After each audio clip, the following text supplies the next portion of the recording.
saya buat untuk memenuhi UTS mata kuliah homiletika. Pada kesempatan ini saya akan berkhotbah, saya akan merenungkan dan membaca firman Tuhan. Dan pada hari ini kita akan sama-sama membaca dan merenungkan dari firman Tuhan. Namun sebelum kita membaca dan merenungkan firman Tuhan, mari berdoa. Segala puji dan syukur Bapa kami angkat ke hadapan hadirat Tuhan, menandai segala kasih dan penyertaan-Mu yang boleh kami rasakan dalam setiap langkah kehidupan kami. Dan pada hari ini Bapa, kami akan membaca dan merenungkan sebagian dari firman Tuhan. Buka akal pikiran kami Bapa, biar firman-Mu boleh tertanam baik dalam hati dan pikiran kami. Hamba-Mu yang akan membacakan firman Tuhan, memberitakan firman-Mu, mari Tuhan berkati. Dalam nama Tuhan Yesus kami berdoa. Amin. Nah saudara-saudara, pembacaan kita pada saat ini telah saya pilih dari kitab pertama Korintus pasal yang ke-15 ayatnya yang ke-12 sampai ayatnya yang ke-20. Pertama Korintus pasal 15 ayatnya yang ke-12 sampai ayatnya yang ke-20. Firman Tuhan, kebangkitan kita. Jadi, bila mana kami beritakan bahwa Kristus dibangkitkan dari antara orang mati, bagaimana mungkin ada di antara kamu yang mengatakan bahwa tidak ada kebangkitan orang mati? Kalau tidak ada kebangkitan orang mati, maka Kristus juga tidak dibangkitkan. Tetapi andai kata Kristus tidak dibangkitkan, maka sia-sialah pemberitaan kami dan sia-sialah juga kepercayaan kami. Lebih daripada itu, kami ternyata berdusta terhadap Allah, karena tentang Dia kami katakan bahwa Ia telah membangkitkan Kristus, padahal Ia tidak membangkitkannya.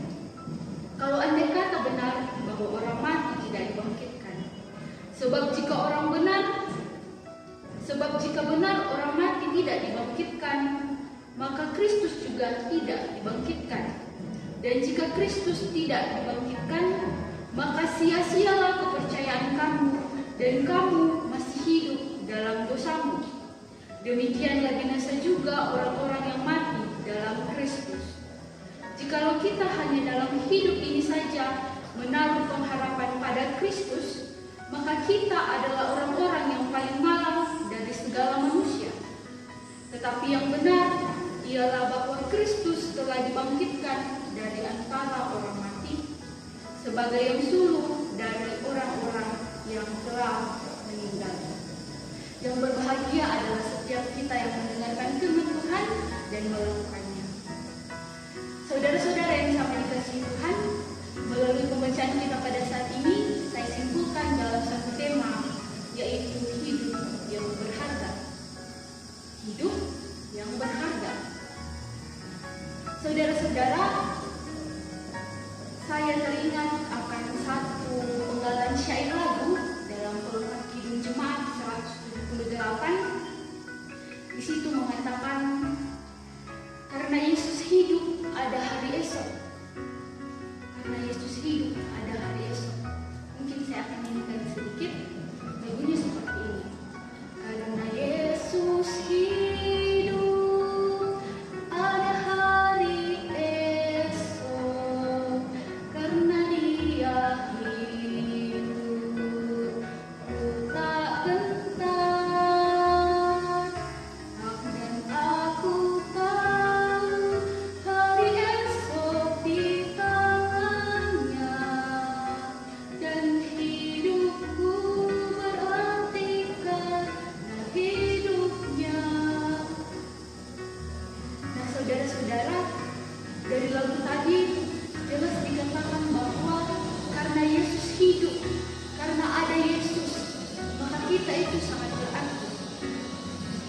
Saudara-saudara, dalam lagu tadi, dampak dari kebangkitan Kristus itu sangat jelas bagi hidup orang yang percaya. Jelas dikatakan bahwa karena Yesus hidup ada hari esok. Karena Yesus hidup, karena Yesus ada, kita tidak gentar. Kita tidak goyah dalam menjalani kehidupan ini. Dan yang paling penting, karena Yesus bangkit dan karena Yesus hidup kita sangat berarti. Jadi dari lagu tadi itu sangat berharga untuk kita. Jelas di lagu tadi bahwa kita berharga di hadapan Tuhan.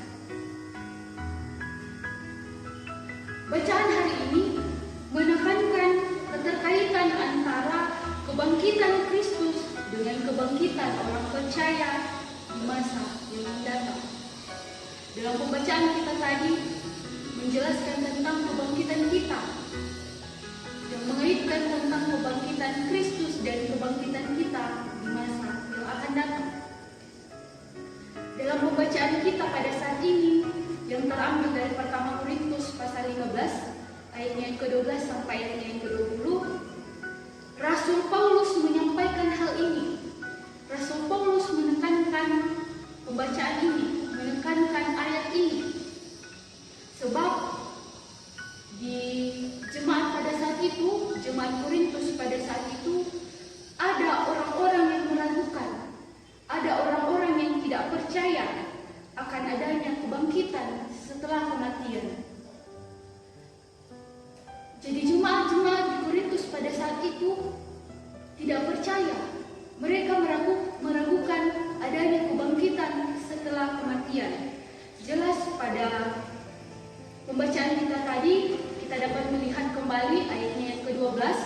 Di situ dikatakan bahwa, jadi bila mana kami beritakan bahwa Kristus dibangkitkan dari antara orang mati, bagaimana mungkin ada di antara kamu yang mengatakan bahwa tidak ada kebangkitan orang mati? Nah, di situ jelas kita dapat melihat bahwa jemaat pada saat itu sangat-sangat meragukan adanya kebangkitan setelah kematian.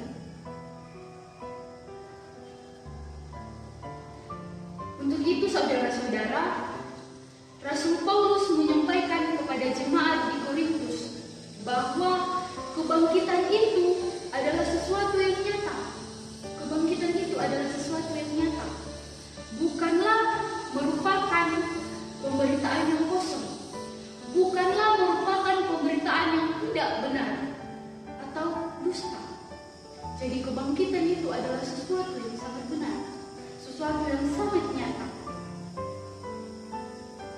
Saudara-saudara yang sama dikasihi Tuhan, dengan kebangkitannya, iman kita tidak akan sia-sia, namun sungguh memiliki arti. Sekali lagi saya tekankan bahwa kebangkitannya melalui kebangkitan Yesus, iman kita tidak akan sia-sia, namun iman kita memiliki arti atau sangat berarti. Jadi kebangkitan Kristus menjadi inti dari pemberitaan Injil. Kebangkitan Kristus menjadi inti dari iman kita. Kebangkitan Kristus merupakan inti menuju jalan keselamatan. Kebangkitan Kristus itu merupakan inti iman kita, merupakan inti dari jalan menuju penyelamatan. Kebangkitan Kristus menjadi kabar sukacita bahwa kita telah diselamatkan dan sekaligus sebagai kepastian iman bahwa kelak kita juga akan dibangkitkan. Jadi melalui kebangkitan Kristus kita dapat melihat bahwa itu adalah kepastian iman kita. Iman kita menyatakan bahwa kelak kita juga akan dibangkitkan. Namun sebaliknya, jika kita tetap percaya akan kebangkitannya, maka kita juga akan dibangkitkan. Saudara-saudara, pada Dia kita percaya, bukan dalam hidup ini saja, tetapi percaya dengan sungguh akan hidup kekal bersamanya. Pengharapan yang hanya ada pada masa hidup ini saja adalah sebuah kemalangan atau hal yang sangat menyedihkan. Dalam ayat 20 dikatakan, tetapi yang benar ialah bahwa Kristus telah dibangkitkan dari antara orang mati sebagai yang sulung dari orang-orang yang telah meninggal. Pada bagian ini hendak menekankan.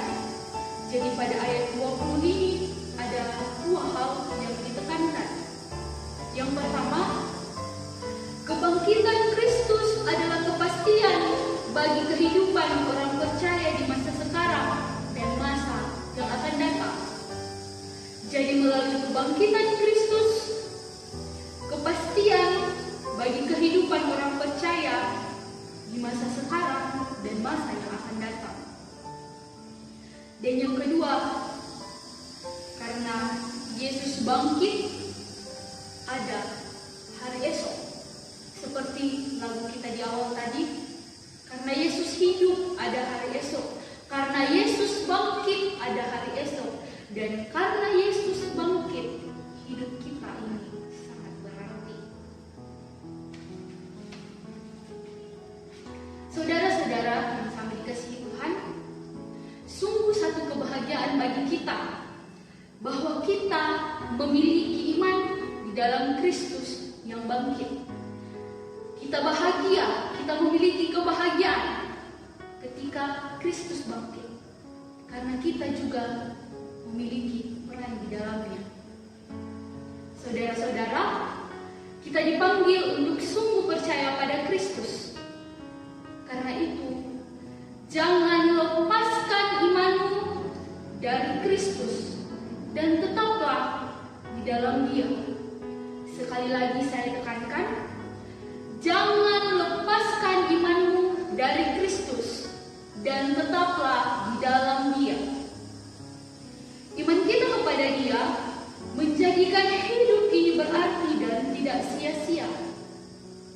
Jadi ketika kita beriman kepada Dia, maka hidup kita ini akan berarti. Ketika kita percaya kepada Tuhan, ketika kita memiliki iman yang sungguh kepada Tuhan, maka hidup kita ini berarti. Hidup kita ini tidak akan sia-sia.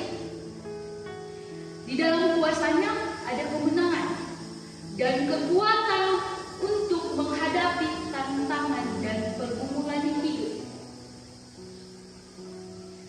Dalam kehidupan kita masing-masing memiliki pergumulan hidup. Namun, ketika kita tetap berada di dalam Yesus, penyelamatan yang sungguh akan dinyatakan. Dalam menjalani pergumulan, kita akan dibantu oleh Tuhan. Kita akan diberikan kekuatan untuk menjalani kehidupan ini. Saudara-saudara yang sangat dikasihi Tuhan, hidup kita, hidup saya dan hidup saudara-saudara bukanlah hidup yang menyedihkan karena berbagai persoalan dan kondisi yang dihadapi. Namun, hidupmu sungguh berarti karena Kristus. Hidup kita itu tidak menyedihkan. Namun di dalam Kristus hidup kita sangat berarti. Untuk itu, bawalah seluruh hidupmu dan masa depanmu ke dalam tangan kasih karunia-Nya dan nikmatilah. Saudara-saudara, sekali lagi saya tekankan bahwa bawalah seluruh hidupmu, bawalah seluruh masa depanmu ke dalam tangan kasih karunia-Nya dan nikmatilah. Karena hari esok di tangannya. Kita harus mengingat bahwa melalui kebangkitannya segala sesuatu akan kita rasakan. Karena kita berarti bagi Tuhan. Nikmatilah masa depan saudara-saudara. Nikmatilah setiap kehidupan yang saudara-saudara jalani. Dan tetaplah di dalam Kristus. Amin. Mari berdoa. Allah Bapa dalam kerajaan surga, pada hari ini kami kembali duduk di hadapan Tuhan seraya mengucap syukur untuk setiap kasih penyertaan Tuhan. Terima kasih Engkau telah menyertai kami pada hari ini. Terima kasih Tuhan telah membimbing kami, menyertai kami dalam membaca dan merenungkan firman Tuhan. Biarlah firman-Mu boleh tertanam baik dalam hati dan pikiran kami, dan boleh kami praktekkan dalam seluruh langkah kehidupan kami. kami percaya ya Bapa, bahwa melalui kebangkitan-Mu, ada hari esok kami sanggup menjalani kehidupan ini, dan di dalam Kristus hidup kami berharga. Bapa dalam kerajaan surga, kehidupan kami pada saat ini kami serahkan ke dalam tangan pengasihan Tuhan. Inilah menjadi doa kami Bapa, dalam nama Tuhan Yesus kami berdoa.